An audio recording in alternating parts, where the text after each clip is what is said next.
Bonjour, bonjour à toutes et à tous. Ravi de vous retrouver pour ce nouveau webinaire organisé par le Handipact en Île-de-France. Un webinaire ce matin qui se veut à destination prioritairement des médecins du travail, les médecins du travail au cœur de l'accompagnement du handicap au travail.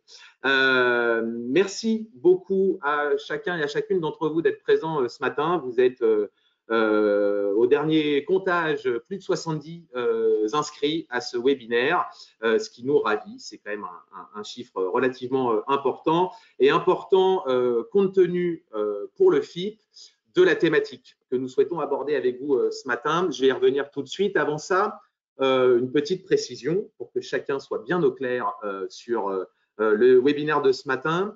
En tant que participant et inscrit, vous n'avez pas la possibilité ni d'ouvrir vos caméras, ni d'ouvrir vos micros et donc d'intervenir à l'oral. C'est une volonté de notre part, très peu démocratique, mais c'est une volonté de notre part, puisque comme je disais, vous êtes relativement très nombreux inscrits. Néanmoins, évidemment, nous sommes très preneurs de vos interventions et vous avez la possibilité sur le petit panneau de configuration qui normalement doit apparaître sur la droite de votre écran. Vous avez la possibilité de pouvoir poser toutes les questions que vous souhaitez, notamment auprès de nos intervenants que je vais très vite présenter. Posez vos questions que je me ferai fort de recenser pendant la tenue de ce webinaire, puisque nous consacrerons un temps à vos questions et réponses que nous pourrons y apporter en fin de webinaire. Donc, n'hésitez pas à passer par l'onglet « Chatter » et non pas « Questions ». Je sais, c'est peu intuitif, mais c'est bien l'onglet « Chatter » pour pouvoir poser vos questions, encore une fois, tout au long du webinaire. Et je me ferai fort, moi, de les recenser et de pouvoir les soumettre à nos intervenants en fin de webinaire. Une toute petite parenthèse et pour que d'ores et déjà vous m'excusiez, je serai tout seul, ce qui n'est pas l'habitude du Handipact, mais cette journée est un peu particulière et mobilise beaucoup de gens. On va y revenir certainement. Donc, je vous demanderai d'être indulgent puisque et animer le webinaire et recenser les questions demande une petite gymnastique, mais il n'y a pas de souci. Donc, encore une fois, n'hésitez pas à passer par l'onglet chatter pour poser toutes vos questions que je soumettrai à nos intervenants en fin de webinaire. Je vous le disais, c'est une thématique qui est très importante pour le FIP et depuis toujours, j'allais dire. Cette thématique, c'est comment pouvoir mieux informer, travailler, échanger, collaborer avec vous, en particulier médecins de prévention et médecins du travail qui intervenaient au sein de la fonction publique. Le rôle du FIP à travers sa volonté d'agir au maintien dans l'emploi notamment, et aussi et évidemment de pouvoir participer à l'amélioration de la prise en compte du handicap à travers le fait de collaborer avec vous, médecins du travail. Que vous soyez en pleine connaissance, en pleine maîtrise du rôle du FIP, de ses aides, de ses modalités d'intervention, et plus largement, le FIP a pour ambition aussi de pouvoir participer à l'amélioration des interactions entre les différents acteurs qui agissent au maintien dans l'emploi au sein de la fonction publique. Quand je parle d'acteurs qui agissent au maintien dans l'emploi dans la fonction publique, évidemment, vous, médecins du travail, êtes au cœur de ce dispositif-là. Donc, il est très important pour nous de pouvoir agir auprès de vous et avec vous et à minima de pouvoir vous donner toutes les informations utiles. Je vous propose donc pour ce matin un webinaire qui va durer jusqu'à 11 heures et je me ferai fort de tenir ces délais-là et de ne pas les dépasser, même si, comme vous pouvez d'ores et déjà vous en rendre compte, le contenu est relativement dense du webinaire et l'ambition qu'on porte à travers ce webinaire est relativement dense. En quelques mots, le programme que nous vous proposons est le suivant. Je commencerai par contextualiser peut-être certaines choses et notamment rappeler certains éléments réglementaires, voire législatifs et juridiques, autour de la notion même de définition du handicap et quelle est la définition légale du handicap. Et on verra que tout part de là, si j'ose dire. En tout cas, c'est notre conviction que tout part de la définition même que donne la loi de ce qu'est le handicap et des implications que cette définition donne en matière d'action. Et puis, on reviendra, évidemment, ça nous paraissait essentiel, sur des spécificités liées à la fonction publique, à l'emploi dans la fonction publique. la notion d'aptitude dans la fonction publique, quelles sont les obligations réglementaires en matière de maintien dans l'emploi et de protection de la santé des agents, en l'occurrence publics, quelles sont les obligations en la matière faites notamment à l'employeur. Donc, je reviendrai pendant un petit quart d'heure environ sur toutes ces notions-là, et puis après, on rentrera dans le détail de la démarche de maintien dans l'emploi. Et à travers ce détail de la démarche de maintien dans l'emploi, il est nécessaire que je puisse vous rappeler dans les très grandes lignes quelles sont les interventions et les modalités d'intervention du FIPHFP en matière de maintien dans l'emploi. Et puis, en ouvrant un peu la réflexion, on reviendra aussi sur ce qui nous semble être à notre niveau les conditions essentielles de réussite d'une démarche de maintien dans l'emploi qui rencontre un certain succès. Et pour ça, au-delà de vous dire il faut faire comme si, il est important de faire ça, il était important pour nous de pouvoir incarner cette démarche-là en sollicitant deux témoins que j'accueille du coup officiellement désormais. Nos témoins, Delphine Bellet. Bonjour Delphine. Bonjour, je remets le son. Pardon. Bonjour à tous. Bonjour Delphine, vous êtes responsable de la mission handicap de la ville de Paris et j'accueille également, j'espère ne pas écorcher votre nom, Diane Edgeres Martin. Et vous êtes vous-même chef du pôle compensation du handicap également à la ville de Paris. Absolument. Bonjour Benjamin, bonjour Delphine. Bonjour Diane. Et d'ores et déjà, un grand merci à toutes les deux de vous être rendues disponibles ce matin pour nous faire part de votre expérience et de votre témoignage quant à cette notion de démarche de maintien dans l'emploi et du lien avec la médecine du travail. Merci encore une fois beaucoup, puisque je le disais tout à l'heure, 18 novembre, en pleine semaine européenne pour l'emploi des personnes handicapées, et évidemment le jour même du Duodé. Vous avez plein de choses à faire comme nos participants aujourd'hui. Donc, merci encore de votre participation et de votre disponibilité. Je vous propose, pour ne pas perdre plus de temps, de rentrer dans le vif du détail. Le vif des détails et en commençant par ce fameux contexte réglementaire. Je vous le disais, il me semblait important de pouvoir revenir avec vous sur la définition légale du handicap, en l'occurrence la définition que nous donne la loi du 11 février 2005. Je prends 15 secondes pour la relire avec vous, cette définition que nous donne la loi. Selon la loi, constitue un handicap, donc, toute limitation d'activité ou restriction de participation à la vie en société subie dans son environnement par une personne en raison d'une altération substantielle, durable ou définitive, d'une ou plusieurs fonctions physiques, sensorielles, mentales, cognitives ou psychiques, d'un polyhandicap ou d'un trouble de santé invalidant. Je ne l'ai pas inventé, hein, j'ai simplement recopié la définition écrite noir sur blanc dans la loi du 11 février 2005. Pourquoi il me paraissait important de revenir dès le début sur cette définition-là? C'est parce que vous le comprenez, et je l'ai même souligné en l'occurrence dans cette définition, la loi insiste sur la notion d'environnement. La notion d'environnement lorsqu'on va considérer une situation de handicap.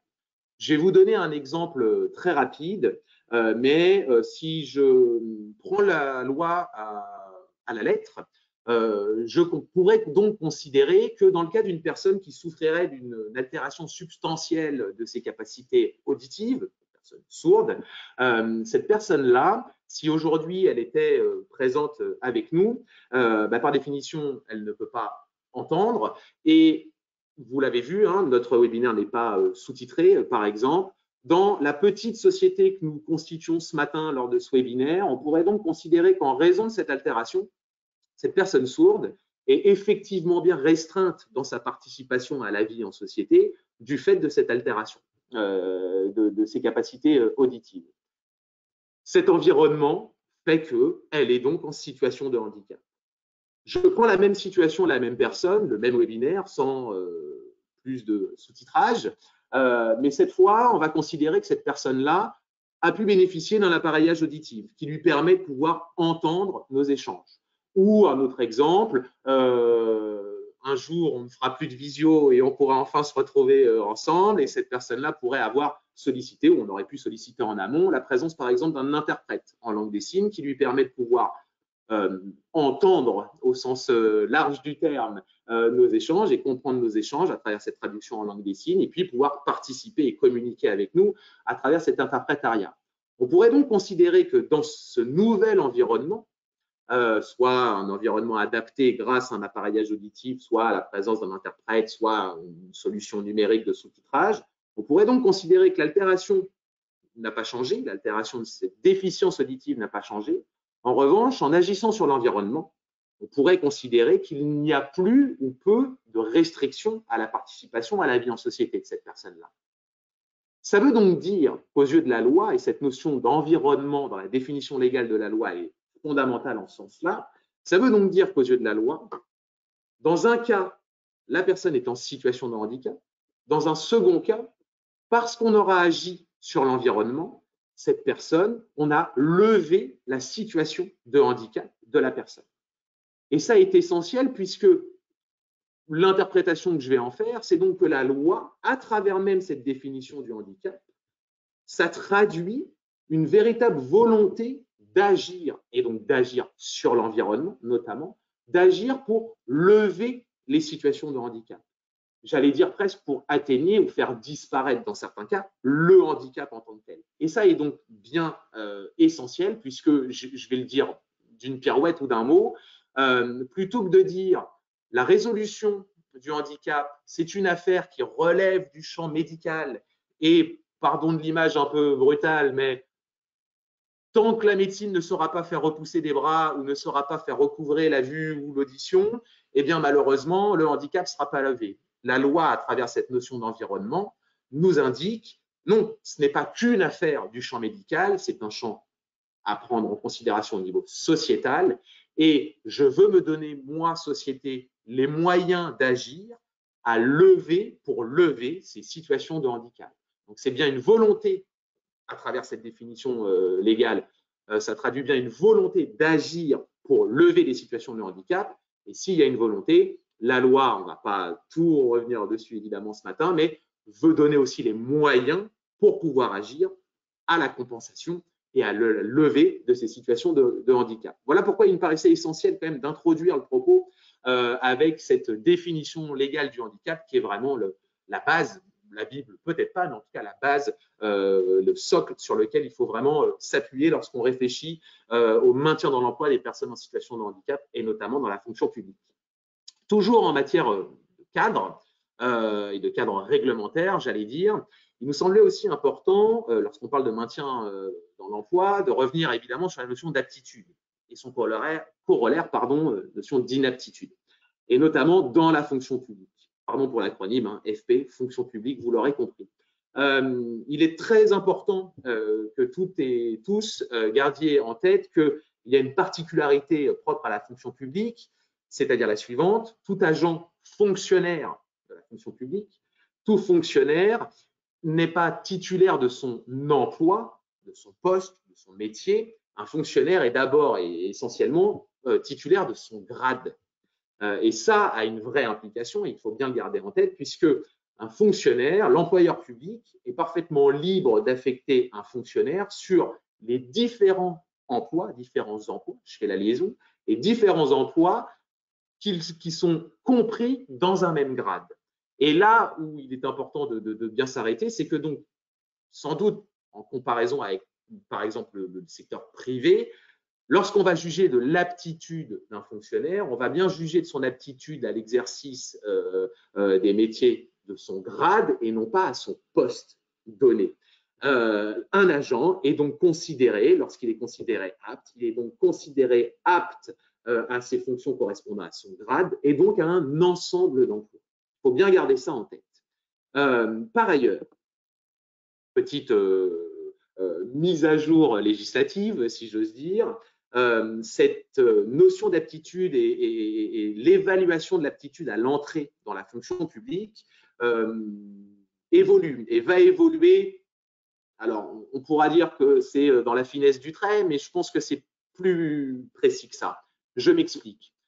jusqu'à présent et pour l'instant, l'aptitude à la fonction publique, cette aptitude, elle est définie, elle est validée, posée par un médecin généraliste agréé. C'est le médecin généraliste agréé qui va juger de l'aptitude d'une personne à intégrer la fonction publique par le biais d'un examen médical. Et pour l'instant, ce que nous disent les textes de loi, c'est que le médecin généraliste agréé doit, pour juger de l'aptitude de la personne, vérifier l'aptitude générale de cette personne-là à exercer un emploi public. L'ordonnance de novembre 2020, pour l'ordonnance santé, je vous ai rappelé si vous voulez aller plus dans le détail, n'hésitez pas évidemment. Je vous ai rappelé le numéro de cette ordonnance, la 2020-1447. Bref, cette ordonnance 2020 qui rentrera au plus tard dans son intégralité en vigueur à la fin de l'année prochaine, fait évoluer un peu, et j'allais dire plus qu'un peu en réalité, l'attente qui est faite auprès du médecin agréé pour juger de l'aptitude. Désormais, il sera attendu du médecin généraliste agréé de vérifier l'aptitude physique et mentale, c'est déjà une précision, physique et mentale particulière exigée pour l'exercice de certaines fonctions en raison des risques spécifiques de ces fonctions. Pour le dire d'un mot et plus simplement, ça veut donc dire qu'à travers cette ordonnance, il est attendu désormais de la part des médecins généralistes agréés non plus simplement de juger d'une aptitude générale à un emploi public en général, mais d'aller plus finement dans l'analyse de l'aptitude relative à l'état de santé de la personne à exercer certaines fonctions qui elles-mêmes comportent, au sein de la fonction publique, qui elles-mêmes comportent certains risques spécifiques. Et donc, vous voyez bien qu'il y a une, je ne sais pas si c'est une prise de conscience, mais en tout cas une volonté du législateur de se dire il est nécessaire de mieux prendre en compte, et je reviens à la notion d'environnement que j'évoquais tout à l'heure à travers la loi, de mieux prendre en compte spécifiquement les environnements auxquels vont être exposées les personnes qui veulent entrer et qui sont jugées, en tout cas qui peuvent être recrutées au sein de la fonction publique. Il est attendu désormais de la part du législateur auprès des médecins généralistes agréés de bien évaluer plus finement et plus spécifiquement du coup ces environnements de travail et prendre en compte notamment les risques spécifiques aux fonctions auxquelles s'oriente, vers lesquelles s'oriente la personne qui va intégrer la fonction publique. Il me paraissait là encore une fois important de vous rappeler cette évolution législative, appelons-la comme ça. Je le disais rapidement, là aussi, à l'entrée dans la fonction publique, cette aptitude, elle est donc définie par le médecin généraliste agréé et non pas le médecin de prévention ou le médecin du travail. Cette aptitude, elle est évaluée en cours de carrière également, et elle peut être évaluée en cours de carrière de l'agent ou de la personne qui travaille au sein d'une organisation publique. Cette aptitude, et encore une fois le corollaire, l'éventuelle inaptitude, elle va donc bien être posée, validée, définie par la médecine statutaire. Et j'entends par médecine statutaire certainement des acteurs que vous connaissez très bien. J'entends par là le comité médical et la commission de réforme. C'est bien ces instances-là qui vont juger et poser un avis quant à l'inaptitude ou à l'aptitude, à la fonction, du coup, concernant le grade de la personne concernée. Je n'oublie pas, dans cette définition de l'aptitude, le médecin de la CPAM également, qui, lui, va potentiellement avoir un rôle à jouer sur l'évaluation de cette aptitude, notamment pour des agents non fonctionnaires qui pourraient relever de droit public, privé, pardon. Ça peut être le cas pour certaines des structures que vous pouvez accompagner. Et évidemment, dans cette évaluation de l'aptitude en cours de carrière, le médecin du travail a évidemment un rôle majeur et essentiel. Et je vais dire, pour peut-être mieux préciser ma pensée, là où la médecine statutaire va juger de l'aptitude ou de l'inaptitude de la personne, le médecin du travail, l'attente qu'on peut avoir légitime vis-à-vis de lui, ça va être de juger de la compatibilité de l'état de santé avec l'exercice du métier de l'agent concerné. Ce n'est donc pas, et j'en arrêterai là, mais c'est important de le préciser, c'est donc pas le médecin du travail qui pose, qui juge de l'aptitude ou de l'inaptitude de l'agent à ses fonctions, c'est bien la médecine statutaire. En revanche, le médecin du travail a évidemment tout son rôle à jouer pour évaluer la compatibilité, dans quelles conditions l'agent peut exercer ses fonctions, est-ce que cette fonction est compatible ou non. Il me semblait important de revenir sur ces notions-là avec vous ce matin. Une petite précision, puisque je vous parle de médecine statutaire, c'est peut-être quelque chose que vous avez peu ou pas suivi. Je parlais de l'ordonnance santé tout à l'heure de novembre 2020. Cette ordonnance, elle a également une implication et elle traite de ces fameuses instances statutaires que sont le comité médical et la commission de réforme. Sachez, c'est peut-être pas un changement majeur, mais quoique, là encore, une fois, ça me semble être plus important que ce qu'on pourrait penser à première vue. Désormais, au plus tard, au 1er février 2022, le comité médical et la commission de réforme seront englobés dans une seule et même instance que seront les conseils médicaux.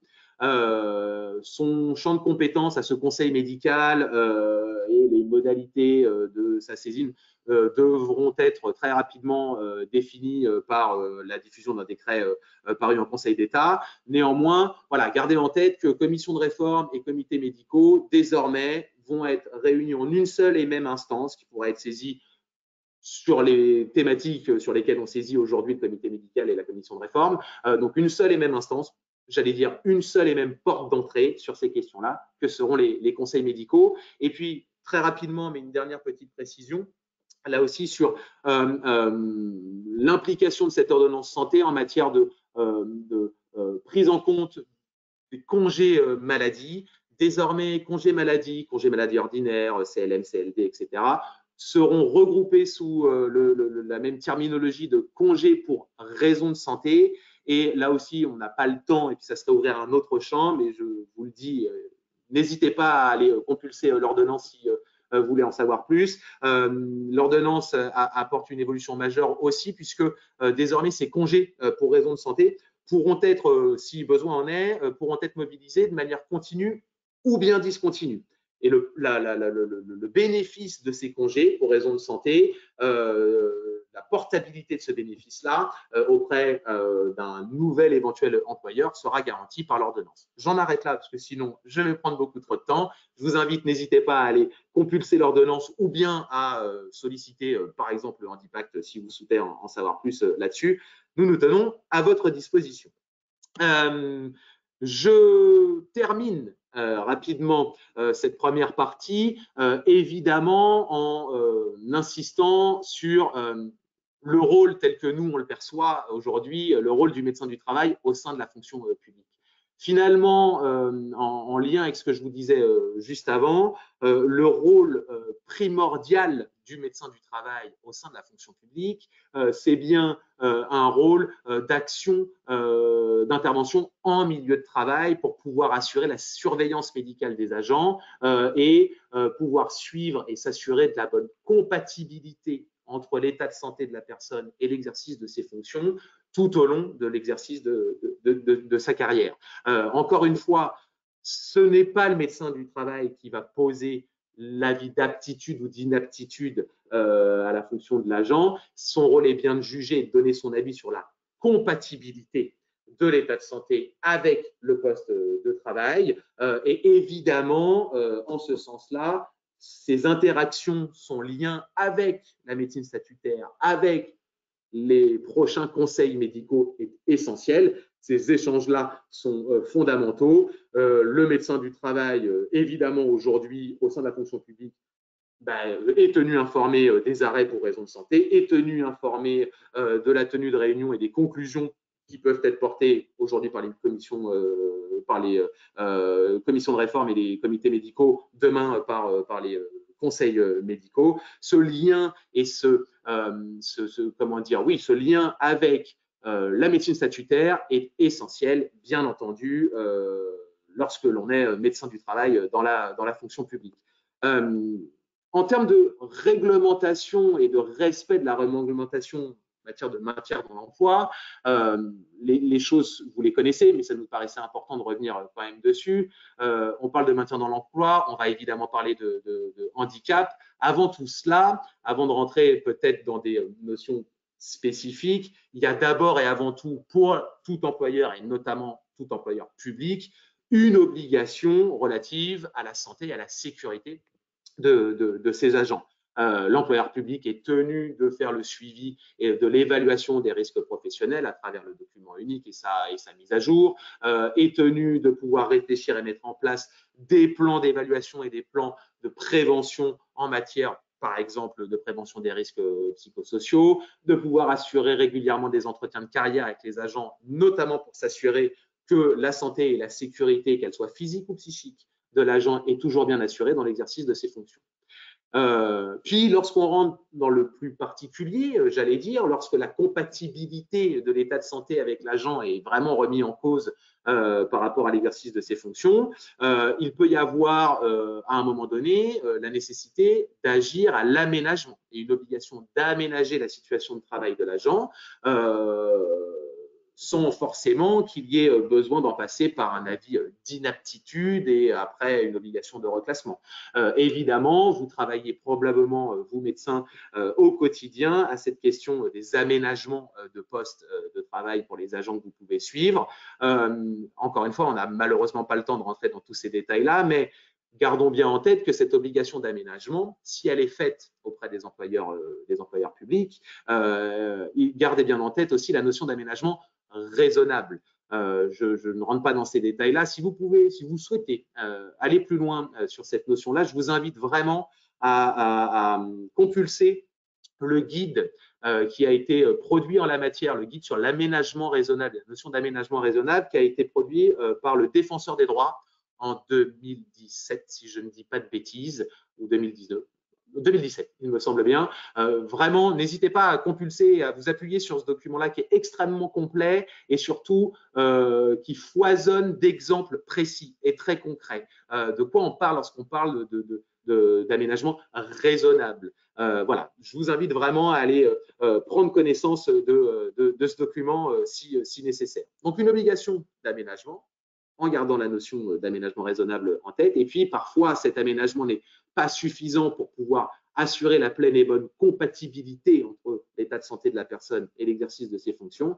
Et parfois, alors, il sera nécessaire et même obligatoire pour l'employeur, si l'inaptitude de l'agent a été prononcée à ses fonctions, de pouvoir engager une démarche de reclassement et notamment, et là aussi, mais je vous invite à éventuellement prendre connaissance des différents webinaires qu'on a fait sur le sujet. J'entends par là la PPR, la période de préparation au reclassement, donc l'obligation qui est faite aujourd'hui à l'employeur de proposer cette période de préparation au reclassement à l'agent et toute cette procédure de reclassement in fine en interne et parfois même en externe de la structure qui accompagne, qui emploie aujourd'hui l'agent concerné. Ces obligations, vous les connaissez probablement, certainement. La question n'est pas seulement de savoir à quelles obligations on doit faire face, mais comment y répondre et comment mettre en œuvre les démarches.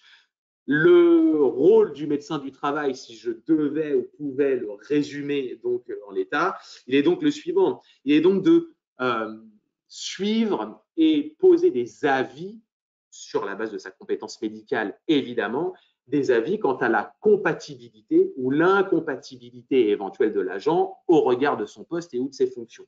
Je ne vais pas rentrer dans le détail de tout le schéma que je vous donne à voir là sur notre présentation, mais vous l'avez bien compris, avant d'arriver éventuellement à un reclassement suite à une décision de la commission de réforme, par exemple, une décision d'un avis d'inaptitude aux fonctions totales et définitives de l'agent, avant d'arriver à cela, bien entendu, l'enjeu, c'est de pouvoir prévenir ces situations-là, d'aménager les situations si besoin en est et d'aménager le plus intelligemment possible, j'allais dire, ces situations-là pour éviter autant que possible soit un reclassement, mais parfois même, et ça arrive malheureusement, une éventuelle désinsertion professionnelle avec peut-être une inaptitude jugée totale, définitive et à toute fonction dans la fonction publique, ce qui pourrait amener soit à une mise en retraite pour invalidité, soit même à un licenciement pour inaptitude. Donc évidemment, le but du jeu est ce qui va nous intéresser à travers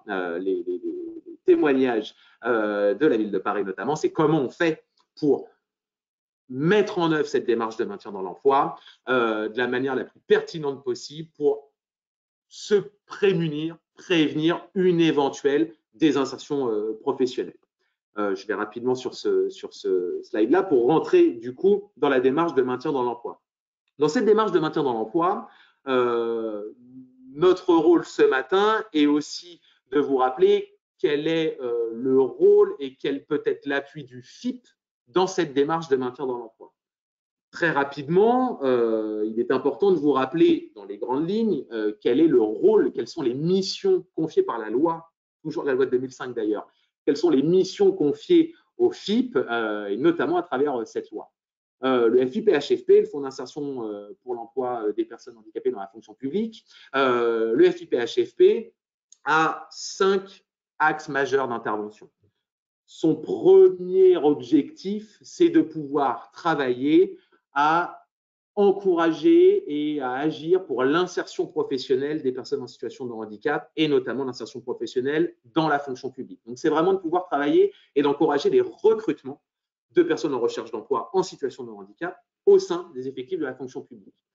Son deuxième axe de travail majeur est, j'allais dire presque évidemment, de pouvoir contribuer et de favoriser autant que possible, de favoriser le maintien dans l'emploi des agents en situation de handicap et on va rentrer dans le détail des outils à sa disposition pour travailler à ce maintien-là. Le FIP veut et doit aussi pouvoir intervenir pour améliorer et développer la notion d'accessibilité à la fonction publique. J'entends par accessibilité physique, bâtimentaire, et aussi, et c'est un vrai sujet aujourd'hui, et ô combien, une véritable accessibilité aussi numérique sur tous les outils, les applications, et notamment informatiques et numériques, donc pas simplement l'accessibilité physique et bâtimentaire. Enfin, et en dernier lieu, et c'est très important, le FIP veut et doit et veut pouvoir agir au développement des compétences des personnes en situation de handicap et notamment des demandeurs d'emploi en situation de handicap. Pourquoi? Parce que, et vous le savez probablement, mais ce chiffre est toujours important à rappeler, aujourd'hui le taux de chômage des personnes en situation de handicap et depuis de nombreuses années, bon an, mal an, représente le double du taux de chômage de la population active dans sa globalité. Ce taux de chômage est le double, d'où l'importance et l'enjeu primordial du FIP d'agir pour encourager les recrutements au sein de la fonction publique de ces personnes-là, mais peut-être, là aussi le débat serait trop long, peut-être que ce taux de chômage peut s'expliquer au-delà de la notion de handicap par un chiffre concret et réel qui concerne les demandeurs d'emploi en situation de handicap. Aujourd'hui, cette population-là a un niveau de formation initiale qui est globalement, allez, on va dire aux alentours de 70-75% de cette population-là présente un taux de formation initiale qui est équivalent à bac ou infrabac. Il y a un vrai enjeu que de travailler au développement des compétences de cette population-là. Et en ce sens-là, le FIP veut pouvoir promouvoir largement l'apprentissage et financer ou participer au financement et au développement des actions de formation auprès de ce public en situation de handicap. Voilà, très vite et déjà trop long, dans les grandes lignes, les grands chevaux de bataille, si je peux le dire comme ça, que sont ceux du FIP. En matière de maintien dans l'emploi, vous allez pouvoir, vous et les employeurs publics, vont pouvoir solliciter le FIP sur un nombre d'aides conséquents que je vais vous détailler très vite juste par la suite. Avant que de rentrer dans le détail de ces aides-là, il faut que vous gardiez d'abord en tête ces grands principes d'intervention du FIP. Je les reprends et je les relis avec vous, si j'ose dire. Dans un premier temps, retenez que le FIP intervient d'abord et avant tout en complémentarité du droit commun. Le FIP agit pour la compensation du handicap. Le FIP n'est pas une structure à solliciter si le droit commun peut répondre aux besoins de la personne ou de l'employeur. Donc, c'est bien une intervention en complémentarité avec le droit commun et l'obligation, je vais le dire comme ça, qui est faite auprès de l'employeur est donc de bien avoir solliciter, mobiliser toutes les aides de droit commun qui existent avant que de pouvoir envisager de solliciter le FIP pour une notion très spécifiquement liée à la notion de compensation du handicap. Deuxième principe d'intervention, sachez-le, les aides du FIP ne sont pas accessibles de droit. Quand on écrit cette phrase-là, cela veut dire que ce n'est pas parce qu'une personne est éligible ou un employeur est éligible à telle ou telle offre d'intervention ou telle aide du FIP que cette aide sera mobilisée et sera accordée.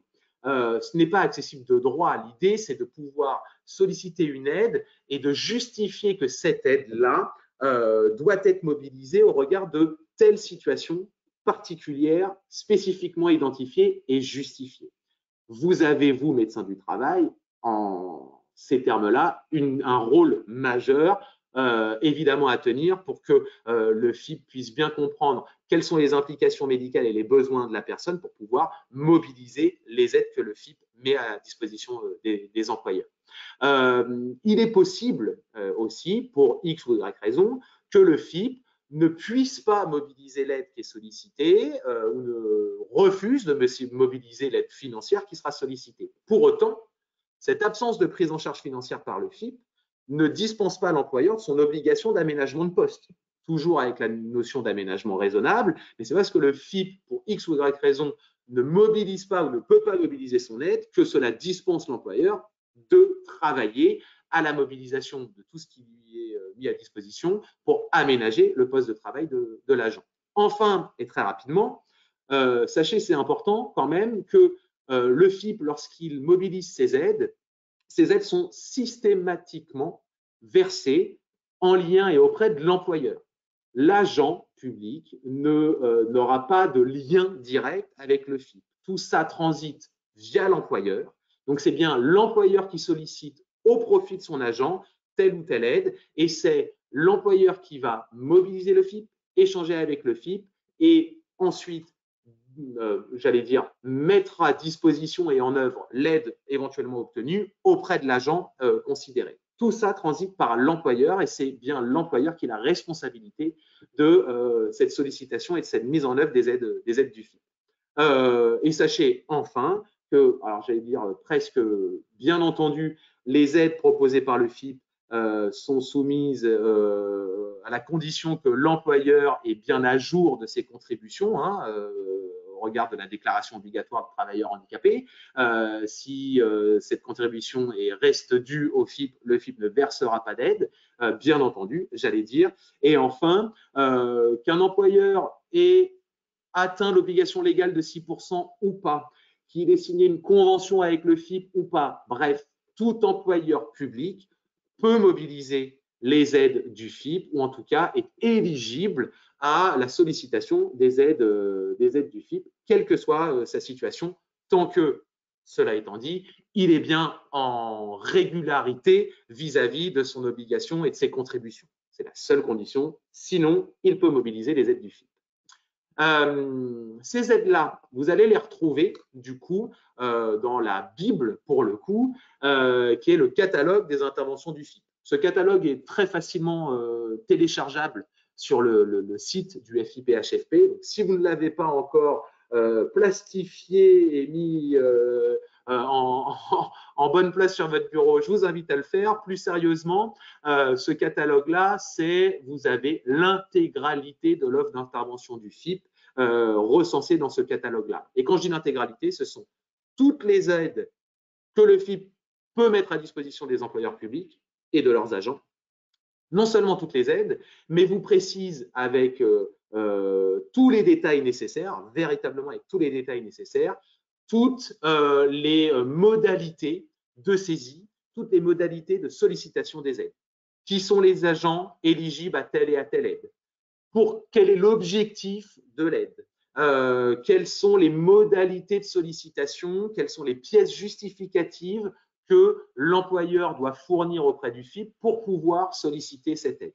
Je ne vais pas aller plus loin là-dedans. Vraiment, je vous invite, si ce n'est pas encore le cas, à télécharger le catalogue et à en prendre connaissance. Le catalogue doit faire un peu plus d'une centaine de pages. Ne vous inquiétez pas, si ça paraît être un gros pavé, pardon de le dire comme ça, c'est parce que les aides sont nombreuses et elles sont elles font toutes l'objet d'une fiche spécifique. Pour chaque aide, vous retrouverez quels sont les agents éligibles au regard de leur statut vis-à-vis du handicap, vis-à-vis du statut de la fonction publique. Et encore une fois, quel type d'aide, quel est le montant de l'aide, quelles sont les modalités de saisie, quelles sont les pièces justificatives, etc. etc. Donc vraiment, c'est la Bible, si j'ose dire, pour vous, médecins du travail, pour un employeur public qui veut pouvoir mobiliser des aides du FIP, c'est aussi la Bible du FIP. Quand je vous dis c'est la Bible du FIP, le FIP ne sortira pas des informations qui sont précisées dans ce catalogue-là. Et donc, lorsque, par exemple, en matière de pièces justificatives, il est attendu un renouvellement annuel de la préconisation, une préconisation précise quant au matériel sollicité ou quant aux modalités de sollicitation d'une aide au transport, oui, ce sont bien ce type de détails qui seront attendus de la part du FIP pour pouvoir mobiliser ces aides. Je vous ai fait, je vois que le temps file et donc je vais être rapide là-dessus. Vous avez sur le document que je vous diffuse, je ne vous l'ai pas précisé, mais qui bien entendu vous sera tenu à disposition à l'issue du webinaire. Vous aurez tout ce support-là, ne vous inquiétez pas. Nous vous avons rappelé, et je ne vais pas rentrer dans le détail, ce serait trop long, mais toutes les aides dans les grandes lignes que vous allez pouvoir retrouver dans ce catalogue du FIP. Vous voyez dans ce pavé bleu, alors là en l'occurrence, toutes les aides qui concernent les aides permettant d'améliorer les conditions de vie des personnes en situation de handicap, c'est-à-dire une participation au financement de prothèses auditives ou une participation au financement d'un fauteuil roulant, etc. etc. Vous allez donc retrouver sur les différentes diapositives qui suivent la nature des aides qui sont proposées par le FIP à travers son catalogue et en dessous des détails. Aussi, on l'a mis en rouge pour ces raisons-là, hein, pour vraiment que ça puisse vous attirer l'œil. Quels sont les attendus du FIP, notamment en matière de préconisation médicale, suivez mon regard, donc les attendus du FIP pour pouvoir solliciter les aides et justifier de cette demande d'aide. Je passe rapidement là-dessus. Je vais vous donner par exemple l'exemple du transport. Peut-être que pour beaucoup d'entre vous, vous avez participé à travers vos préconisations à la mobilisation d'une aide au transport pour un agent public. Cette aide au transport, vous retrouverez dans le catalogue, d'une part, qu'elle est la préconisation d'un besoin d'aide au transport. Cette préconisation, elle doit être renouvelée chaque année, ou en tout cas, elle n'est valable qu'1 an. Ça veut bien dire que si le besoin est toujours présent au bout d'1 an d'utilisation de cette aide au transport, oui, le FIP attendra de la part de l'employeur qu'il puisse lui fournir une nouvelle préconisation médicale qui continue à préconiser la mise en place de cette aide. Pourquoi je vous dis ça? Parce que, alors, ça peut paraître chronophage, ça peut paraître lourd administrativement, mais la situation de santé n'a pas changé. Pourquoi il faut encore renouveler? Je ne suis pas moi-même représentant de FIPHFP, mais voilà, je vais le dire comme je le comprends. C'est aussi à travers ça une volonté du FIP de pouvoir bien engager l'employeur public dans le suivi de l'évaluation de la situation de l'agent, situation de santé et situation d'aménagement dont il a pu bénéficier. Est-ce qu'au bout d'1 an, si la situation de santé a évolué ou n'a pas évolué, est-ce que l'aménagement est toujours bien nécessaire, bien pertinent? Est-ce qu'il doit être diminué, augmenté? Est-ce qu'il doit changer de nature? À travers cette volonté que de solliciter une nouvelle préconisation, le FIP, en réalité, demande aux employeurs publics de véritablement être précis et régulier dans l'évaluation de la situation d'aménagement de l'agent. Pour ce qui concerne le transport, donc, oui, chaque année, ou en tout cas au bout d'1 an, si le besoin est toujours présent, il sera nécessaire, par exemple, de fournir une nouvelle préconisation. Et une préconisation qui doit être, dans l'idéal, la plus fine et la plus précise possible. Quand je dis la plus fine et la plus précise possible, pardon, c'est que le FIP pourrait être en droit de demander à l'employeur non seulement une préconisation qui dit il y a un besoin d'aide au transport, du domicile jusqu'au travail de l'agent, mais cette aide-là, elle va durer sur telle période, de telle date à telle date, avec une précision quant à la fréquence de cette aide. Est-ce que c'est au quotidien? Est-ce que c'est une fois par semaine? Est-ce que c'est le matin et le soir, une fois dans la journée, etc., etc. Encore une fois, l'ambition du FIP, là, comprenez-le bien, n'est pas de charger plus qu'il n'en faut l'aspect administratif. C'est véritablement, à travers cette demande-là qui est faite par le FIP, une volonté exprimée par le FIP de pouvoir s'assurer que la situation, encore une fois, de l'agent, sa santé comme l'aménagement dont il bénéficie, cette situation, elle est régulièrement réévaluée, régulièrement accompagnée. C'est vraiment ça, hein, la logique qu'il faut garder. Et le FIP sera, je le dis peut-être un peu fortement, mais intransigeant en l'occurrence dans cette demande de remontée d'informations. Donc, vous retrouverez tous ces aides-là et tout le même format sur les différentes diapositives que je vous balaye là rapidement. Enfin, et déjà j'ai pris du retard par rapport à mon programme et je m'en excuse. Enfin, rentrons alors pour le coup dans cette démarche de maintien dans l'emploi et dans sa structuration et son organisation. Ce qui nous importe ce matin avec vous que de partager, c'est l'importance de la prise en compte pluridisciplinaire donc de cette évaluation et de cette démarche d'accompagnement dans le maintien dans l'emploi, l'importance de la mobilisation de tous les acteurs qui doivent agir et qui doivent jouer dans ce maintien dans l'emploi. Bien entendu, en tant que médecin du travail, vous êtes au cœur du réacteur, si je veux le dire comme ça, de par votre capacité à évaluer la situation de santé, à évaluer le besoin, à évaluer donc la compatibilité de l'environnement de travail de l'agent avec son état de santé actuel. Mais pour ce faire, pour l'évaluer, pour réfléchir aux besoins, pour mettre en œuvre les réponses qui répondent aux besoins, des réponses qui répondent, c'est toujours mieux, pardon, pour donc mettre en œuvre ces solutions-là, bien entendu, vous, médecins du travail, n'êtes pas seul et ne devez pas agir seul et ne pouvez pas agir seul. L'employeur a son rôle à jouer, l'agent a évidemment son rôle à jouer, le correspondant handicap ou la médecine ou la mission handicap ou en tout cas les agents affectés au sein de l'employeur à cette prise en compte du handicap, tous ces acteurs-là doivent évidemment être pris en compte, mais je n'oublie pas non plus que, in fine, au quotidien et sur le terrain, les encadrants ont leur rôle à jouer, le collectif de travail doit aussi ne pas être oublié dans cette bonne mise en œuvre des besoins. En l'occurrence et en réalité, si je le schématise de la manière suivante, le maintien dans l'emploi, il va à minima solliciter tous ces acteurs-là à un moment du processus de maintien dans l'emploi. Évidemment, le service de médecine préventive et de médecine de travail, évidemment, mais également ne pas s'interdire de solliciter les professionnels de santé à l'externe, le médecin traitant de l'agent qui a peut-être aussi un avis médical à prendre en compte et qui permet de pouvoir avoir plus de finesse dans l'évaluation de la situation, des médecins spécialistes éventuellement, le médecin agréé lorsqu'il s'agit de réfléchir et de poser éventuellement un avis relatif à l'aptitude de l'agent. Mais, et je continue, dans ce processus de maintien dans l'emploi, des experts, on les a appelés comme ça, ou en tout cas des prestataires, ou oui, des structures spécialisées dans la prise en compte du handicap peuvent vous être utiles en termes de délivrance d'informations ou en termes de délivrance de prestations. Je pense à travers ça, notamment, alors, par exemple au FIPHFP, évidemment, mais je pense évidemment au Cap Emploi et notamment sous sa casquette maintien dans l'emploi. Alors, pardon pour les acronymes qui parfois ne sont pas simples à toujours bien observer. Vous avez écrit PAS, PSOP, EPAST, etc.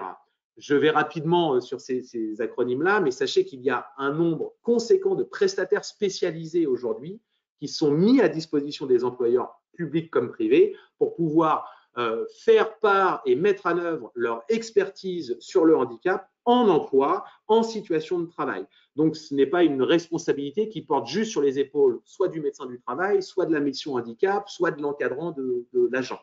Tout ça est bien plus large. Et évidemment, au sein même de la structure qui emploie l'agent, je l'ai dit, hein, évidemment, les encadrants doivent être pris en considération, évidemment, la mission handicap, etc., etc. En réalité, c'est donc un écosystème au sein duquel vous, médecins du travail, exercez vos fonctions et lorsqu'il s'agit de maintien dans l'emploi, vous pouvez potentiellement être amené évidemment à collaborer avec l'employeur, et c'est pas vous pouvez, vous devez, on va le voir tout de suite, mais également n'oubliez pas que l'employeur a à sa disposition, et à travers vous, vous-même pouvez les prescrire dans certains cas, tout un tas de dispositifs. Alors, le handicap peut se mettre à votre disposition. Pour la fonction publique territoriale, les centres de gestion ont aussi un rôle à jouer en matière de conseil, en matière de mobilisation, en matière d'évaluation des besoins. Et puis, ce que vous voyez en bas, cette longue fresque, pardon, c'est mieux, frise ou fresque. Cette longue frise, du coup, les experts par type de handicap que sont les prestataires d'appui spécifiques, les PAS, qui, comme leur nom l'indique, sont des prestataires en capacité de pouvoir intervenir sur une typologie de handicap spécifique. Qui spécialisé sur le handicap moteur, qui spécialisé sur le handicap psychique, qui spécialisé sur le handicap auditif, etc., etc. Donc cet écosystème est extrêmement riche, parfois complexe à maîtriser, et, pardon de le dire comme ça, un peu d'une pirouette, vous n'avez parfois pas le temps, disons les choses clairement, vous, médecins du travail, que de maîtriser l'ensemble de ces dispositifs-là. L'intérêt donc est bien de pouvoir travailler en pluridisciplinarité pour l'accompagnement en amont, pendant l'évaluation et en aval de l'évaluation quant aux besoins en matière de maintien dans l'emploi. Et c'est donc pour ça qu'il nous paraissait extrêmement important de pouvoir, alors ça n'a pas force d'exemplarité à 100%, vous ne m'en voudrez pas, mesdames, faites comme la ville de Paris. Néanmoins, il nous semblait très intéressant de pouvoir solliciter la ville de Paris, qui est relativement expérimentée et bien mature, je me permets de le dire comme ça, en matière de dispositifs de maintien dans l'emploi. Et il nous paraissait donc important de pouvoir illustrer cette longue présentation et longue introduction à travers les témoignages donc de la responsable de la mission handicap de la ville de Paris, j'ai nommé Delphine Bellet, et de sa chef du pôle compensation du handicap, Diane Gérès-Martin. Delphine, je vais commencer avec vous, si vous le voulez bien.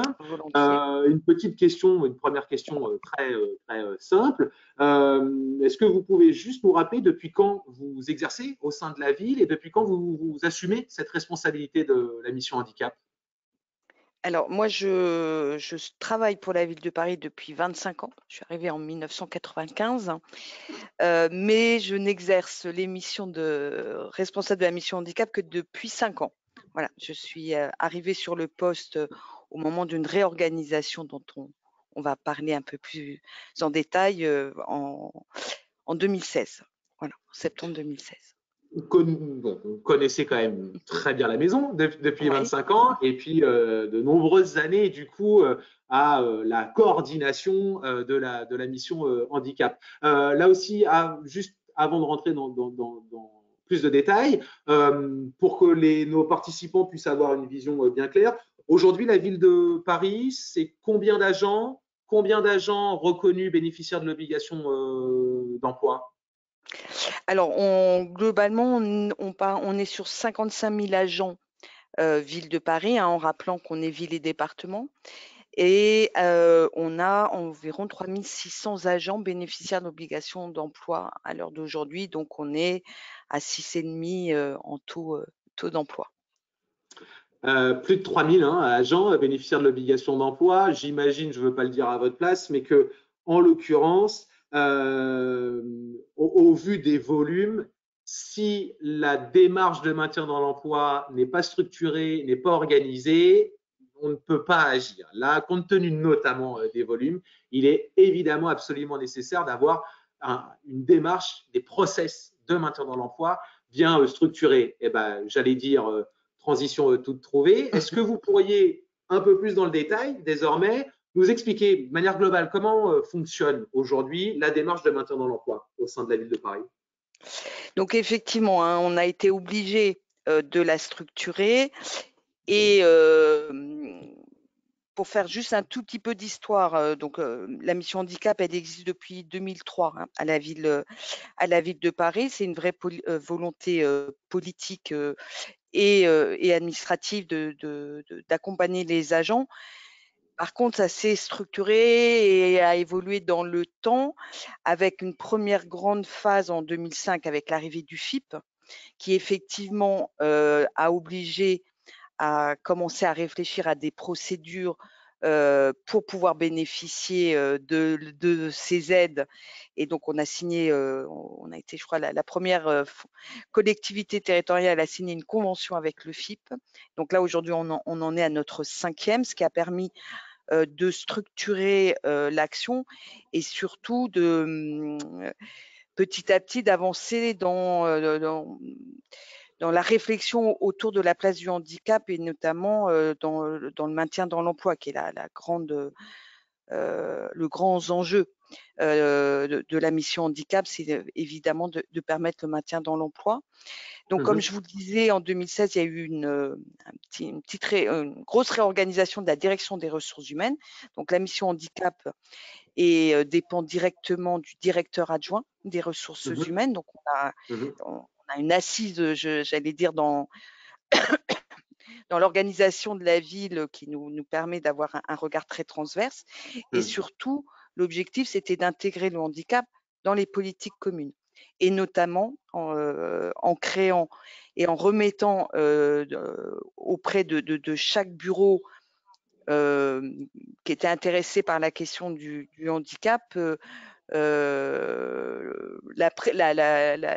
responsabilité de la question. Pour faire plus simple, tout le recrutement des personnes en situation de handicap, qui avant était géré par la mission handicap dans son coin de façon un petit peu hors sol, depuis cette date est pris en main par le bureau du recrutement qui est chargé pour la ville de Paris de l'ensemble du recrutement, ce qui nous a permis d'arriver aujourd'hui, on recrute environ 100 personnes en situation de handicap tous les ans.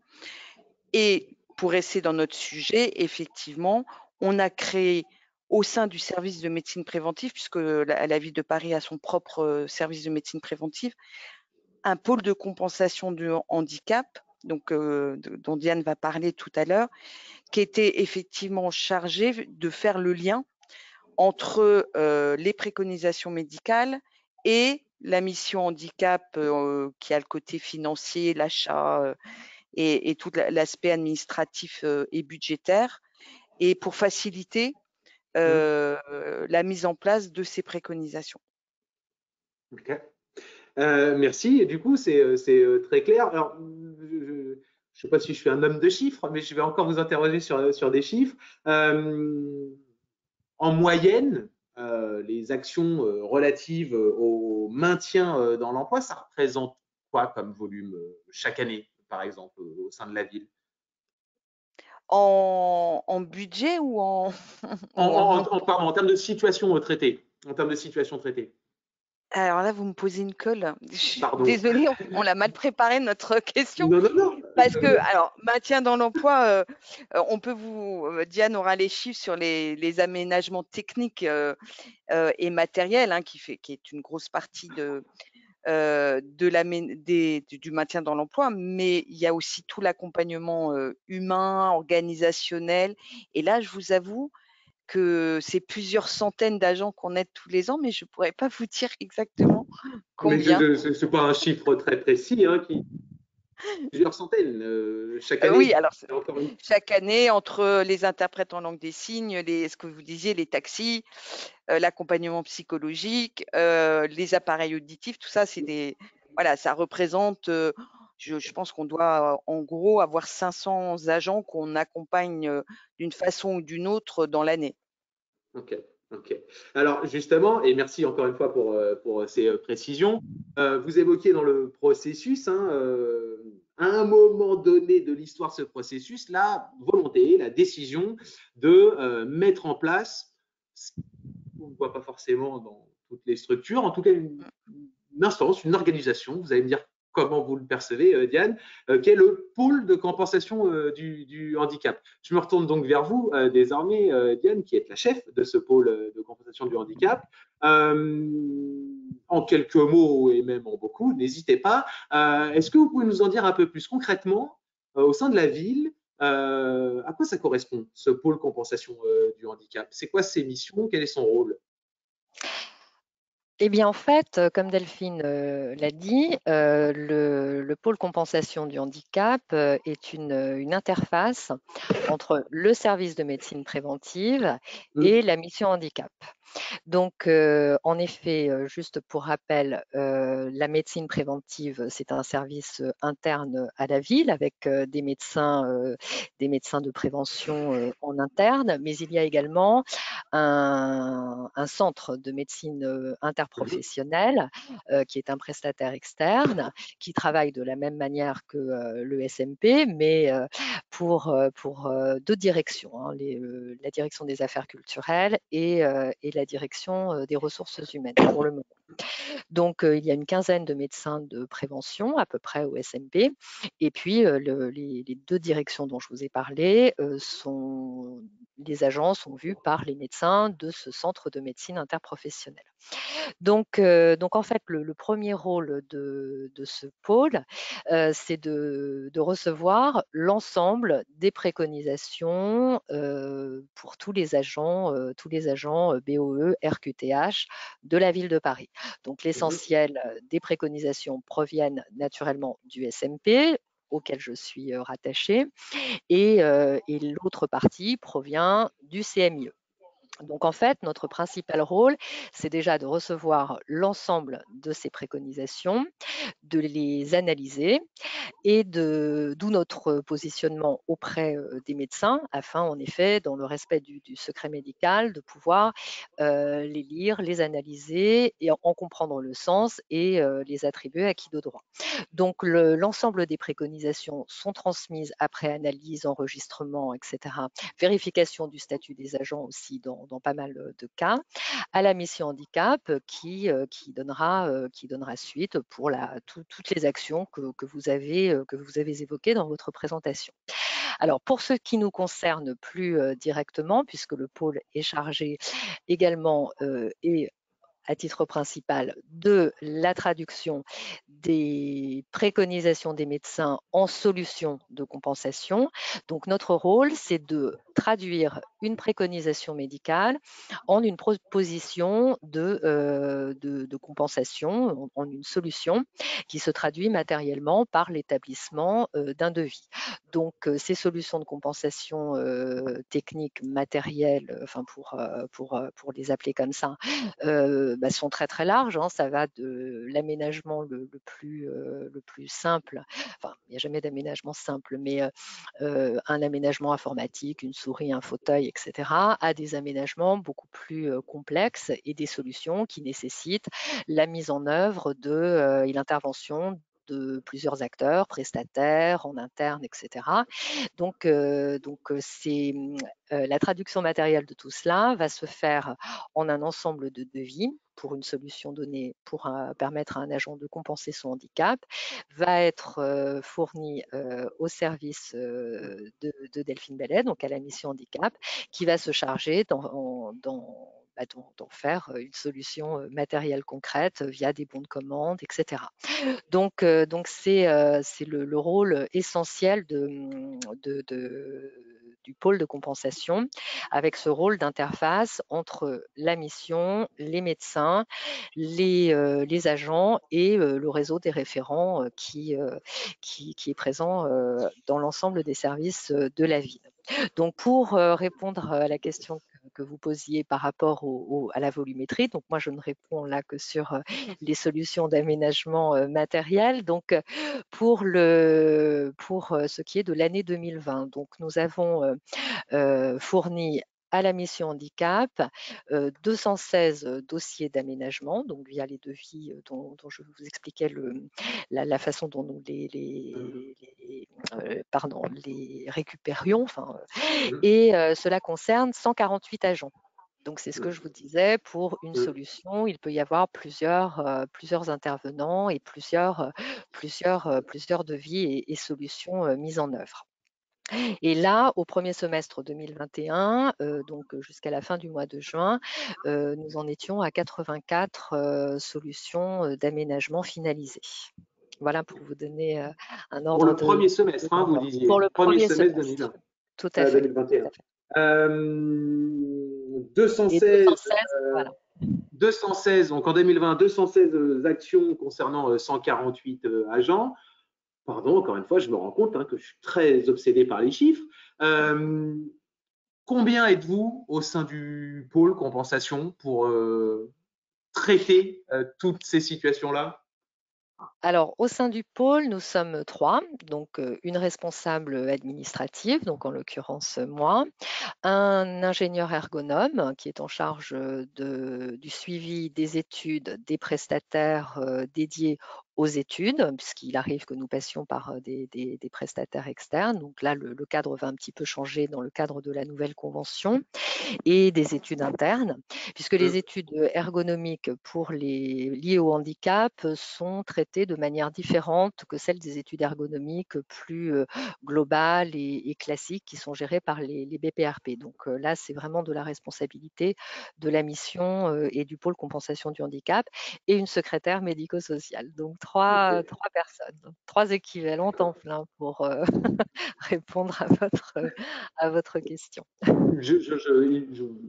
Mon sentiment est le suivant, je pense que c'est important aussi d'avoir ces chiffres en tête parce que voilà, environ 200 situations accompagnées, traitées comme ça, à brûle-pourpoint et en valeur absolue, ça peut paraître quand même conséquent se dire que entre guillemets, vous n'êtes que 3 au sein du pôle pour pouvoir récupérer, comme vous disiez, ces préconisations, les traduire pour permettre l'interface avec la mission en handicap.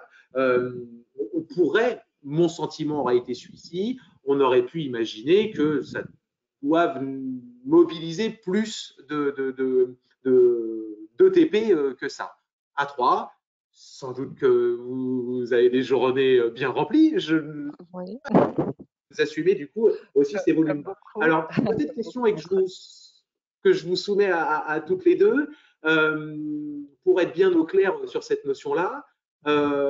La démarche de maintien dans l'emploi, comme le rappelait Delphine tout à l'heure, c'est une démarche dans laquelle, et notamment au travers le conventionnement de la ville avec le FIP, voilà, la ville de Paris est depuis de nombreuses années engagée dans cette démarche-là et réfléchit à cette démarche-là. Le pôle de compensation, pour le coup, lui, a été mis en place en 2017, si je ne dis pas de bêtises. 2018, pardon. Donc, relativement récemment. Là aussi, encore une fois, question que je vous soumets à toutes les deux. Pourquoi, et avec vos propres sentiments et vos propres mots, pourquoi il vous semble qu'à un moment donné, il a été jugé nécessaire de mettre en place cet acteur particulier? Ça répond à quelle difficulté ou à quel manque que vous observiez avant la mise en place du pôle? Alors là, je vais peut-être répondre puisque c'est moi qui étais là à ce moment-là et qui ai œuvré pour la création de ce pôle. En fait, la difficulté que l'on avait et qui était due à l'histoire, de la façon, comme je vous le disais, où le handicap pendant très longtemps avait été traité de manière j'allais dire secrète parce que c'est comme ça que moi je l'ai ressenti quand je suis arrivée dans la mission handicap, c'est que les choses étaient faites vraiment à part, de façon cachée, enfin bon, et y compris avec très peu de liens et d'informations entre la mission handicap et la médecine préventive. Puisque même à l'époque, avant que j'arrive, les médecins du service de médecine préventive n'avaient même pas la liste des personnes bénéficiaires d'obligations d'emploi. Donc, ils ont une obligation d'un suivi plus fin de ces agents et ils n'en avaient même pas la liste. Bon. Donc l'idée était évidemment de sortir le handicap de long. Ça a été mon premier objectif et de créer des liens avec les médecins de la préventive et notamment pour faire ce que vous faites aujourd'hui, leur parler parce que du FIP, des aides et pourquoi et comment ça marchait en fait et notamment les obligations, ce que vous avez bien dit administratives parce que les médecins ne comprenaient pas forcément pourquoi tous les ans on les embêtait pour avoir une préconisation pour le transport. Effectivement, ils nous trouvaient voilà, d'horribles administratifs toujours collés à nos papiers. Mais voilà, en expliquant que c'est une obligation et que c'est comme ça qu'on peut financer et que c'est pour le bien des agents, etc. Et puis aussi, on avait une difficulté, c'est que les médecins souhaitant bien évidemment respecter le secret médical et la mission handicap n'étant évidemment pas soumis au même secret, les préconisations étaient souvent, enfin, les médecins ne souhaitaient pas qu'à travers les préconisations, qui forcément vont aller dans les services, etc., on puisse deviner la pathologie de l'agent. Donc, il y avait tout un travail qu'on devait faire, finalement, de confiance entre les médecins et la mission handicap. Et le mieux était d'avoir effectivement des gens sur place pour quelque part accompagner les médecins. Aussi que souvent les médecins nous disaient mais moi je suis pas un spécialiste du handicap visuel, donc je sais pas moi, quelqu'un en basse vision vient me voir, moi je peux préconiser qu'il lui faut quelque chose, mais en fait moi je peux pas vous dire il lui faut tel logiciel, etc. Donc il y avait besoin qu'il y ait sur place que le médecin puisse dire bon moi je vous dis c'est de la basse vision. Donc, il faut, moi, je préconise du matériel de compensation, mais après, il faut aller creuser un petit peu plus loin, faire une étude ergonomique, tester le matériel, etc. Et d'où l'importance d'avoir des gens sur place pour gagner du temps aussi, enfin, pour que les choses soient plus immédiates. Et je pense que la réussite a été celle-là, c'est que les médecins ont confiance et parlent plus librement, évidemment dans le respect du secret médical, avec le pôle de compensation et les choses vont plus vite et mieux. Enfin, je pense. Logiquement, après, je vous vois opiner, Diane, lorsque Delphine rappelle ça. Votre sentiment à vous, alors effectivement, hein, vous êtes à l'origine de la mise en place de ce pôle-là, mais aujourd'hui vous en êtes le chef. Est-ce que depuis voilà, ces 2-3 dernières années, quand même un petit recul néanmoins d'expérience, est-ce que vous diriez effectivement que moi, il y a plusieurs mots dans l'intervention de Delphine qui m'ont accroché l'oreille. Elle a parlé de confiance entre les différents acteurs et de confiance avec ces services de médecine préventive. Le corollaire, ou en tout cas ce qui me semble être aussi en lien, elle a parlé de respect du secret médical, qui est une vraie question. Et j'aime bien cette image de la perception que peut-être peuvent avoir les médecins de l'horrible administratif avec sa pile de papier. Et plus sérieusement, est-ce que vous diriez aussi qu'avec la mise en place du pôle, ça a permis une fluidification sur du terme, une meilleure fluidité, disons-le comme ça, dans la mise en œuvre, oui, administratif et notamment de lien avec le FIP. Voilà, sur ces trois aspects, la confiance, le secret médical et la meilleure articulation, peut-être disons-le comme ça, avec le FIP. Quel est votre sentiment, vous, après 2-3 ans de recul là-dessus? Bah, écoutez, c'est vraiment, oui, les mots que Delphine a employés, c'est tout à fait ça. Et juste pour illustrer, avant de prendre la responsabilité du pôle, j'ai été plusieurs années de l'autre côté, côté service de ressources humaines en direction dite opérationnelle. Et c'est vrai que ce que Delphine a expliqué, c'est tout à fait ça. Et c'est intéressant de reprendre l'historique pour savoir d'où l'on part, où l'on est et vers où on va. C'est que ça manquait énormément de transparence. C'est que les responsables ressources humaines, les encadrants, les agents eux-mêmes ne voyaient pas trop qui allait faire quoi. Et donc, c'est vrai que cette lisibilité, hein, j'aurais envie de l'appeler comme ça, que Delphine a donnée à partir de 2016 en structurant petit à petit les choses, en partant de l'existant et en tendant à améliorer tout ça, a été je pense, une réelle valeur ajoutée. Alors, par rapport à ce que vous me demandiez de la relation de confiance, bon, mais ça, c'est une évidence. Donc, le fait d'être rattaché au médecin-chef, d'être au cœur du service de médecine préventive et au plus près des médecins, donc de nos médecins, service de médecine préventive interne, mais également de commencer, parce que là encore, il faut réapprendre à travailler différemment avec les médecins de l'extérieur, donc ceux du CMIE, pour homogénéiser les choses et pour leur montrer à quoi l'on sert. Donc tout cela, en effet, a contribué et c'est fait dans la confiance, mais c'est un travail, en effet, pas de longue haleine, mais en tout cas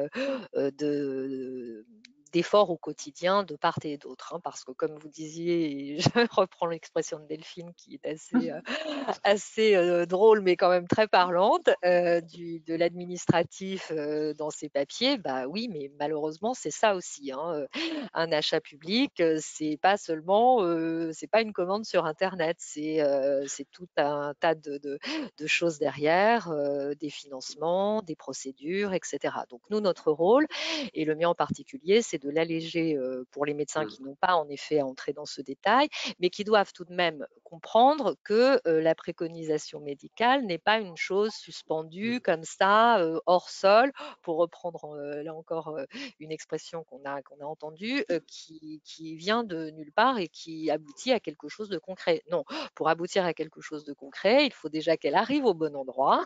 Donc ça commence par là, donc en l'occurrence chez nous, qu'elle puisse être lue, traduite, et là la relation de confiance, c'est à ce premier niveau qu'elle se fait également, puisqu'il est normal, bien que nous-mêmes soyons soumis au secret professionnel, hein, puisqu'on n'est pas non plus complètement, mais la notion de secret médical est quelque chose en effet qui doit être respecté dans l'intérêt de l'agent et de la relation de confiance avec son médecin de prévention. Donc nous, l'idée, c'est en effet de comprendre et de traduire. Et la valeur ajoutée qu'on apporte, enfin en tout cas qu'on essaye d'apporter, c'est dans le respect de tout cela, le catalogue des actions du FIP, les financements dont dispose le budget dont dispose la mission, c'est d'en faire une solution viable. Voilà, parce que l'agent, il repart avec une préconisation et il pense que les choses vont se faire rapidement, comme il le souhaite. Bon.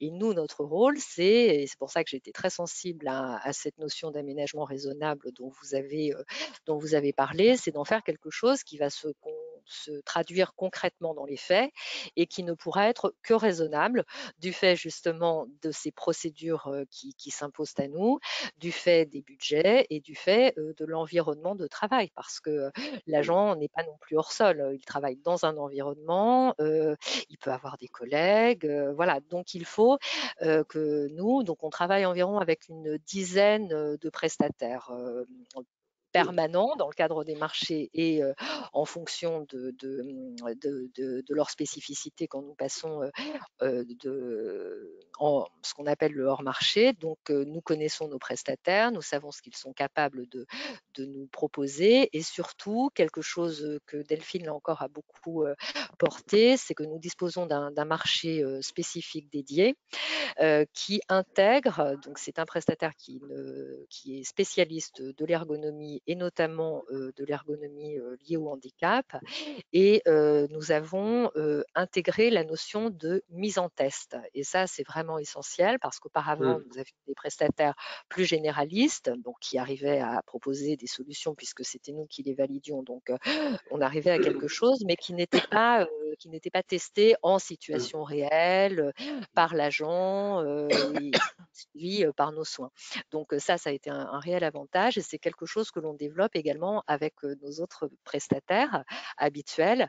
Donc ça a tiré en effet cette exigence, alors j'allais dire de qualité, mais entendons-nous, hein, de qualité, en ce sens que l'aménagement peut être raisonnable, mais également de bon niveau et surtout l'adaptation est garantie, enfin la meilleure adaptation, l'adaptation optimale est garantie par la mise en test. Donc ça, c'est quelque chose qui prend du temps en termes de suivi, parce qu'il y a toujours un delta entre la réception d'une préconisation et le moment où on peut la mettre en place pour plein de raisons. Mais ça demande un suivi un peu fin, de pouvoir orchestrer les mises en test, le suivi de tout cela. Et ça a été une réelle valeur ajoutée pour l'agent, pour la mission qui est rassurée par les solutions que nous proposons, et pour le médecin qui sait que voilà, une fois que les choses sont enclenchées, elles se feront dans le sens à la fois du caractère raisonnable et de la meilleure adaptation aux besoins de compensation de l'agent. J'ai envie de retenir, alors pardon pour cette petite parenthèse, que je vois qu'il nous reste une petite dizaine de minutes et pour l'instant je ne vous ai pas soumis de questions. Ben, pour une simple et bonne raison, c'est que nous n'en avons pas. Alors, je suis sûr. Mais ça doit être la limpidité de vos propos qui s'illustre à travers ça. Je me permets du coup de continuer à profiter de vous et alors moi de vous poser mes questions. Je retiens et j'ai envie de retenir dans vos derniers propos, à l'une et à l'autre, que finalement, la démarche, alors ça va être, dites-moi si vous trouvez ça trop caricatural, mais la démarche que vous avez menée, que la ville de Paris a menée ces dernières années, elle a finalement un intérêt majeur, c'est, je vais le dire comme ça, que chacun a désormais aujourd'hui plus de confort, disons-le comme ça, pour assurer le rôle qui est le sien et uniquement le rôle qui est le sien. Un néologisme, hein, le médecin s'occupe de son évaluation médicale, la mission handicap s'occupe de la mise en œuvre effective du lien administratif, et oui, avec le PIB et ces demandes-là, etc. Et au milieu de ce dispositif-là, le pôle de compensation handicap, et je crois que c'est vraiment le terme que vous avez utilisé, Diane, est une interface entre ces deux acteurs-là qui permet de traduire un avis médical ou une préconisation médicale. Je crois que c'est l'expression que vous avez utilisée, traduire ce besoin en solution.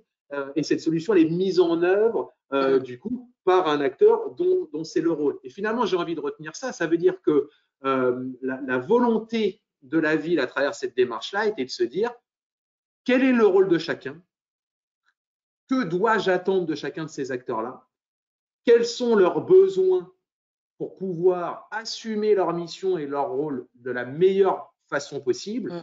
Et alors là aussi, je vais sans doute enfoncer une porte ouverte, mais un besoin évident qui apparaît, c'est d'abord et avant tout d'avoir, comment dire, les informations nécessaires à l'exercice de ces missions, quelles sont aujourd'hui les aides, qu'est-ce qui existe, de savoir traduire son besoin au travers des différents acteurs qui peuvent répondre à mon besoin, mais ne serait-ce que si je sais quels sont les acteurs qui sont à ma disposition. Et j'allais dire, c'est de la relation humaine avec un grand H, de la relation humaine et de la coordination.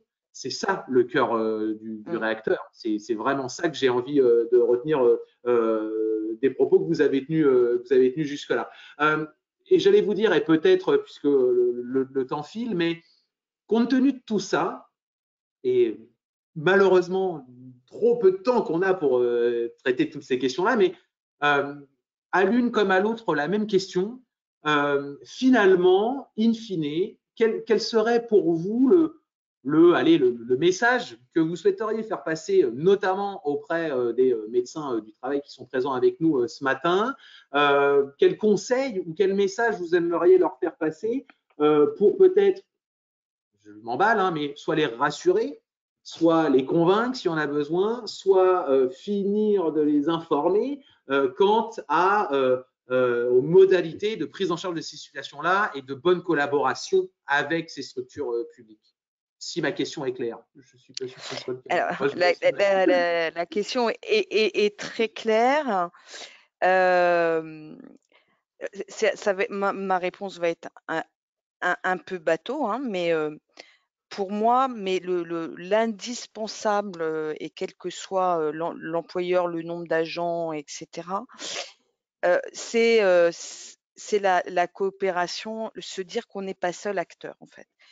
Comme Diane, moi, j'ai travaillé pendant très longtemps avant d'être à la mission handicap dans des services de ressources humaines, notamment la petite enfance.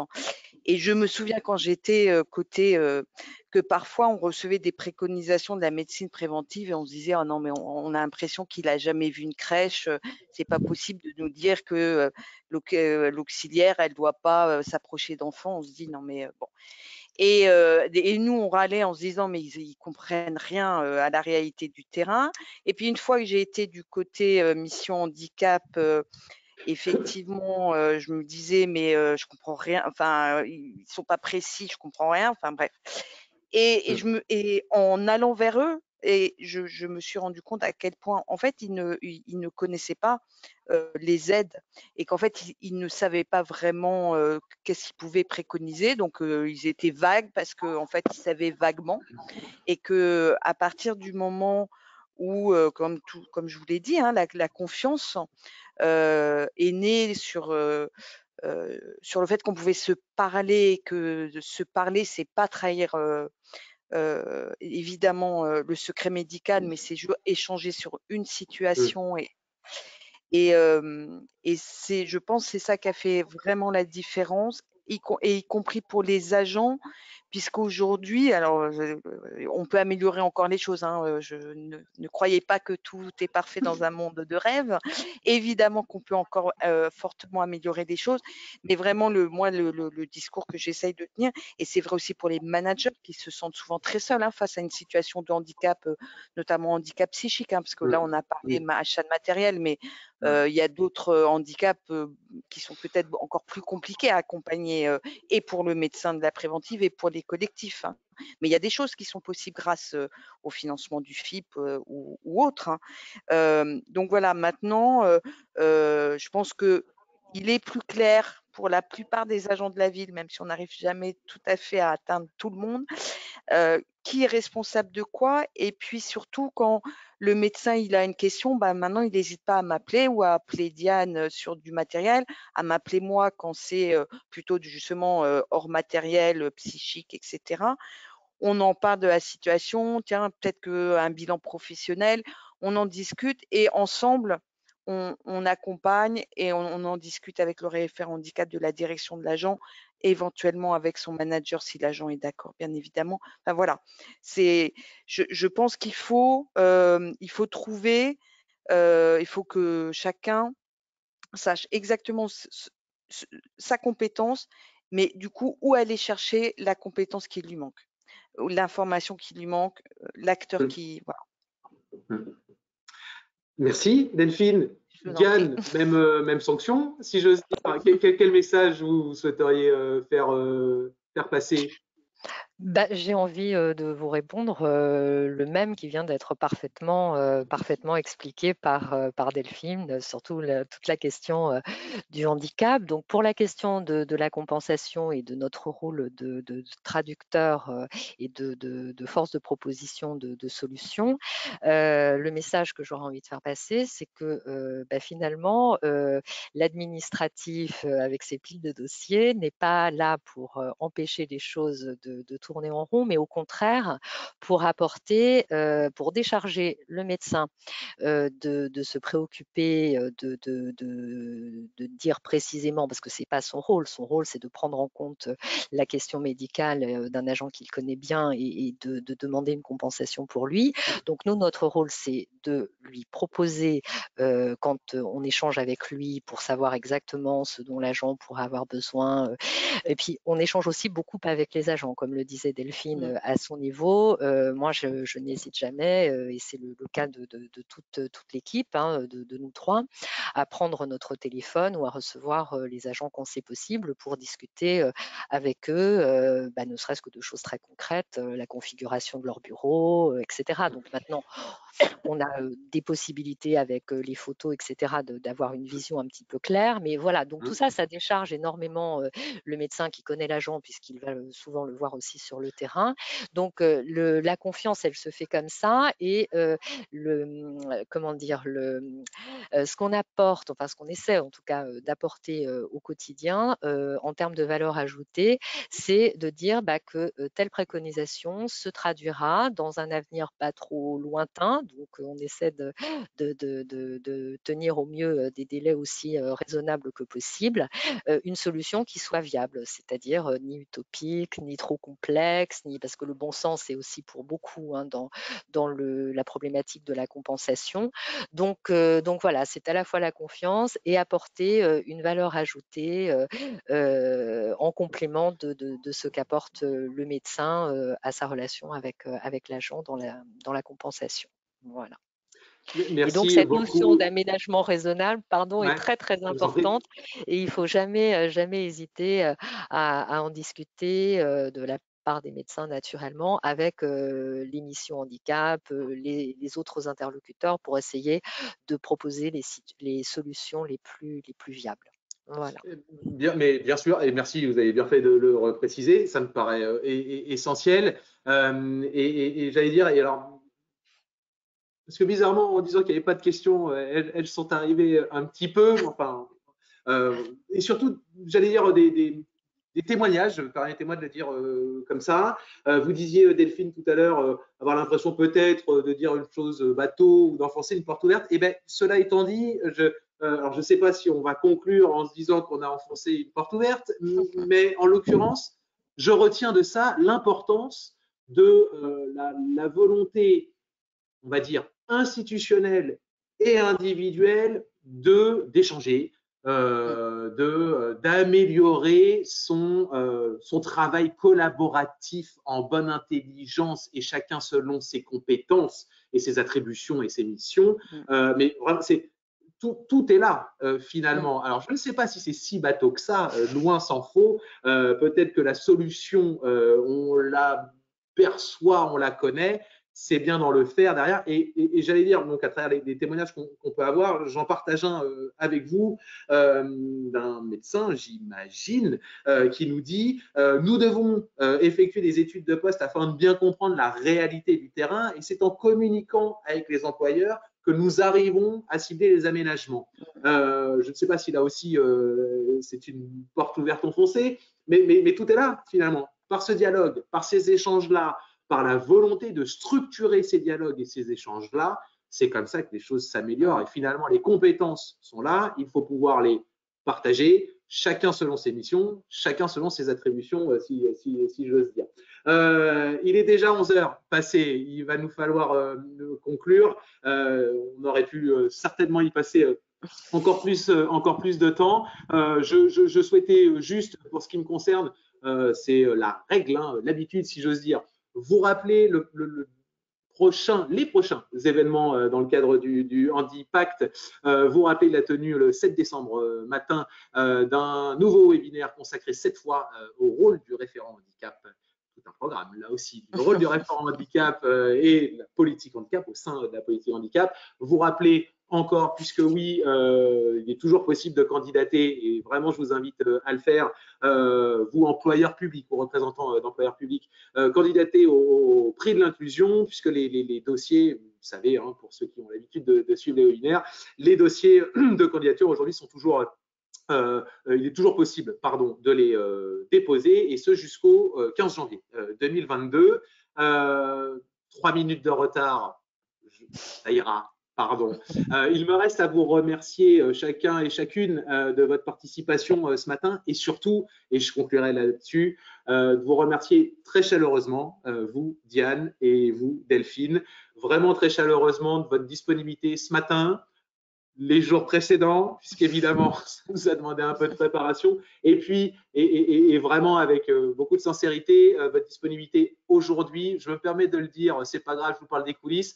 Sachez que Delphine, en sa qualité de responsable de la mission handicap, tout comme personnel référent de la mission handicap, a plusieurs bras, pas que deux, des 4, 6 ou 8. Et sachez-le, elle a été capable et d'intervenir ce matin et de gérer le duodet, etc., etc. Donc, vraiment et sincèrement, un grand merci à toutes les deux. J'espère que ce webinaire aura su apporter des réponses. Et si ce n'est pas le cas, n'hésitez pas à revenir vers le Handipact. On pourra poursuivre nos échanges. Au-delà des réponses, d'avoir su continuer à vous convaincre, d'avoir su continuer à vous assurer de l'importance de ce travail collaboratif et de la possibilité qui vous est offerte, notamment vous, médecins du travail, de pouvoir aussi être accompagné dans vos missions relatives au bon suivi, j'allais dire, et aux actions de maintien dans l'emploi des agents publics. Un grand merci à vous, Diane, un grand merci à vous, Delphine, encore. Et une très bonne journée. Merci. Bonne journée. Merci beaucoup. Bonne journée. Au revoir. Au revoir. Au revoir.